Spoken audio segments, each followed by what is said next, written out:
नमस्कार दोस्तों, स्वागत है आप सभी का मेरे YouTube चैनल पर। मैं हूं आपका दोस्त राजेंद्र सनोडिया। दोस्तों, अभी मेरी लाइफ थोड़ी व्यस्त चल रही थी, ठीक है। इसके कारण मैं जीके जीएस के वीडियो नहीं बना पा रहा था, ठीक है। और एमपी पुलिस कांस्टेबल एग्जाम 2023 में दोस्तों किस प्रकार के क्वेश्चन जीके जीएस से आएंगे और आपको किस प्रकार से कम समय में स्मार्ट तरीके से अच्छी पढ़ाई करना है दोस्तों, उसकी मैं आज आपको यहाँ जानकारी देने वाला हूँ। तो 2022 में जो एमपी पुलिस कांस्टेबल का एग्जाम हुआ था, उसमें जीके जीएस के क्वेश्चन किस पैटर्न के आए थे उसके बारे में हम थोड़ा डिस्कस करेंगे, ठीक है। हम आज पढ़ेंगे नहीं, सिर्फ डिस्कस करेंगे कि आपको कौन कौन से टॉपिक इंपॉर्टेंट रूप से पढ़ना है, ठीक है। चलिए शुरुआत करते हैं। पहला क्वेश्चन आया था दोस्तों, भारत की पहली महिला एक दिवसीय क्रिकेट कप्तान कौन है, ठीक है। इसका आंसर था डायन इदुलजी, ऑप्शन नंबर सी।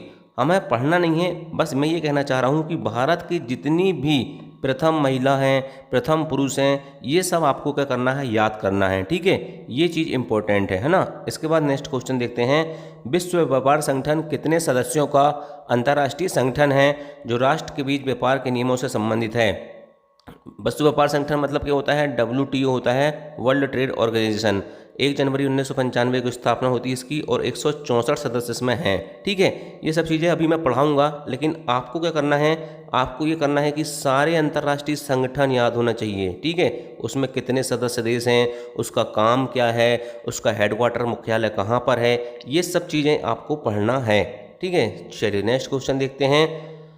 भारतीय राष्ट्रीय कांग्रेस की पहली बैठक कब आयोजित की गई थी या कहाँ आयोजित की गई थी। तो इसका आंसर दोस्तों आपको पता है, बॉम्बे है। 1885 में भारतीय राष्ट्रीय कांग्रेस की प्रथम बैठक होती है, ठीक है। तो भारतीय राष्ट्रीय कांग्रेस के कौन से अधिवेशन हुए, किस अधिवेशन में कहाँ क्या हुआ, ठीक है, कौन अध्यक्ष था, पूरे फैक्ट आपको क्या करना है, याद रखना है, ठीक है। चलिए नेक्स्ट है, कौन भारत का सर्वाधिक सोना उत्पादक राज्य है, इंडियन ज्योग्राफी का क्वेश्चन। तो भारत के जितने भी खनिज हैं दोस्तों, उद्योग है, सब चीज़ें आपको पढ़ना है। ऑप्शन है इसका कर्नाटक। सबसे ज़्यादा सोना कहाँ होता है, गोलकुंडा की खान आपने सुना होगा, कर्नाटक की, ठीक है। धारवाड़ चट्टानों में पाया जाता है सोना। नेक्स्ट है, निम्नलिखित में से भगवत गीता का सबसे पहले अंग्रेजी भाषा में अनुवाद किया, ठीक है। अब इस क्वेश्चन को चाहे तो आप मॉडर्न हिस्ट्री में भी रख सकते हैं या फिर मिसलेनियस में रख सकते हैं, ठीक है। तो चार्ल्स विस्किस दोस्तों इसने सबसे पहले भगवत गीता का अनुवाद अंग्रेजी भाषा में करवाया था। नेक्स्ट है, उत्तर प्रदेश में गंगा नदी कहाँ से प्रवेश करती है, ठीक है। उत्तर प्रदेश में गंगा नदी कहाँ से प्रवेश करती है। अब ये क्वेश्चन को मैं कौन से पार्ट में डालूं बताइए आप मुझे, ठीक है। या इसे उत्तर प्रदेश जीके में डालूं, ठीक है, या फिर इंडिया जीके में डालूं कि इंडियन जियोग्राफी में डालूं, ये समझ में नहीं आता, ठीक है। तो ये आएगा दोस्तों आपको, ये आएगा इंडियन ज्योग्राफी की जो होता है भारत भूगोल। तो उसमें भारत की नदियाँ जो होता है ना, उसमें आपको डिटेल से सब पढ़ाया जाता है कि गंगा नदी कहाँ से निकलती है, कहाँ प्रवेश करती है, कितने राज्यों में घुसती है, कहाँ से घुसती है, ये सारी चीज़ें आपको पढ़ाया जाता है, ठीक है। तो ये होता है इंडियन ज्योग्राफी का भूगोल का, ठीक है। चलिए नेक्स्ट क्वेश्चन देखते हैं। आंसर इसका आप देख लेना, आंसर इसका बिजनौर है, ठीक है। मैं पढ़ा नहीं रहा हूँ, सिर्फ बता रहा हूँ कौन कौन से टॉपिक इंपॉर्टेंट हैं। नेक्स्ट है, भारत में वैदिक सभ्यता किस नदी के किनारे फली फूली। इसका आंसर सरस्वती है, ठीक है। अब सिंधु सभ्यता पढ़ते रहते हैं हम, लेकिन आंसर इसका सरस्वती है, ठीक है। चलिए, मतलब वैदिक सभ्यता, सिंधु सभ्यता, बौद्ध धर्म, जैन धर्म, हिस्ट्री के ये इंपॉर्टेंट टॉपिक हो सकते हैं, ठीक है। नेक्स्ट है, शंकर लक्ष्मण का संबंध किस खेल से है। एमपी का स्पोर्ट, मध्य प्रदेश का खेल आपको अच्छे से पढ़ना होगा। शंकर लक्ष्मण हॉकी खेल से संबंधित है, गोली या बुलेट नाम से इन्हें जाना जाता है। मध्य प्रदेश के किस जिले में बंदर हीरा प्रोजेक्ट संचालित है। तो आंसर इसका दोस्तों छतरपुर जिला है, ठीक है। ये एमपी जीके का क्वेश्चन हो गया।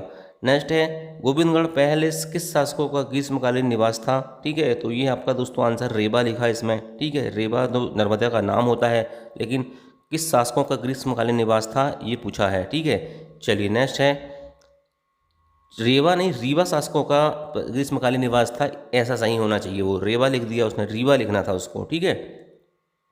खालिस्तान 40 मीटर का एक अखंड स्तंभ है जिसके शीर्ष पर 2 मुखी भगवान हैं, ठीक है। तो भीम गजा दोस्तों ये आपको पता होना चाहिए, ये एमपी जीके का क्वेश्चन है, ठीक है। चलिए, गोंड किला सतखंड खालिस्तान में स्थित है। तो ऑप्शन मंडला, गोंड किला जो है दोस्तों सतखंड में स्थित है, ठीक है। गोंड किला जो सतखंड है वो मंडला में स्थित है, ठीक है। चलिए, त्रिकुट पहाड़ी मैहर सतना में स्थित है, ठीक है। ये क्वेश्चन भी आपको बनना चाहिए, ठीक है। नवंबर 2001 में जारी नीति आयोग के बहुआयामी गरीबी सूचकांक के अनुसार मध्य प्रदेश का कौन सा स्थान है। मतलब कुल मिला के ये है कि करंट अफेयर्स 1 साल का आपको पढ़ना पड़ेगा, ठीक है। और इसमें सूचकांक अच्छे से पढ़ लेना भाई, है ना। तो ऑप्शन नंबर डी चौथा सबसे गरीब देश था ये। उच्च न्यायालय की खंडपीठ ग्वालियर खंडपीठ के अंतर्गत वर्तमान भवन का उद्घाटन कब किया गया? ठीक है, तो इसका आंसर था 1999 में इसका उद्घाटन किया गया था। ठीक है, ये क्वेश्चन तो MPPSC वालों से भी नहीं बनता। नेक्स्ट है युवा शक्ति कोरोना मुक्ति अभियान की वास्तविक काल निगरानी के लिए बनाए गए मोबाइल ऐप का क्या नाम था? ठीक है, उसका नाम है दोस्तों कोविड संदेश। क्या था? Covid app. ठीक है, चलिए नेक्स्ट है नवंबर 2019 में मध्य प्रदेश सरकार ने राज्य सरकार की नौकरियों के खिलाड़ियों को कितने प्रतिशत आरक्षण देने का फैसला किया है? 5%। ठीक है, चलिए नेक्स्ट देखते हैं कन्हेरी गुफाएं किस शहर में स्थित हैं? मुंबई में कन्हेरी गुफाएं स्थित हैं। ठीक है, तो अब आप समझ गए होंगे दोस्तों कि किस पैटर्न के क्वेश्चन आते हैं। और मैं स्टैटिक जीके की क्लास स्टार्ट करने वाला हूँ, धमाकेदार क्लास। ठीक है, और अपने हैंड रिटर्न PDF नोट से बनाऊंगा दोस्तों। ठीक है, तो अच्छे से समझ में आएगा आपको, और 40-50 क्वेश्चन कम से कम मैं रखने की कोशिश करूंगा। तो आप लोग यदि यहाँ तक पहुँचे होंगे तो कमेंट करके बताइए, क्या आपको डेली दोस्तों स्टैटिक जीके के 50 क्वेश्चन की क्लास चाहिए, जिसमें आपको सिस्टमेटिक वे से आपको जीके के और GS के क्वेश्चन मिलेंगे। ठीक है, और मैं आपको चैलेंज करता हूँ दोस्तों और कि मध्य प्रदेश के अंदर, ठीक है, मध्य प्रदेश के अंदर अगर स्टैटिक जीके का मुझसे अच्छा कंटेंट किसी ने दे दिया, ठीक है, तो मैं यूट्यूब में पढ़ाना बंद कर दूंगा। ठीक है, चैलेंज कर रहा हूँ, बस कल का इंतज़ार करिए आप। थैंक यू, जय हिंद।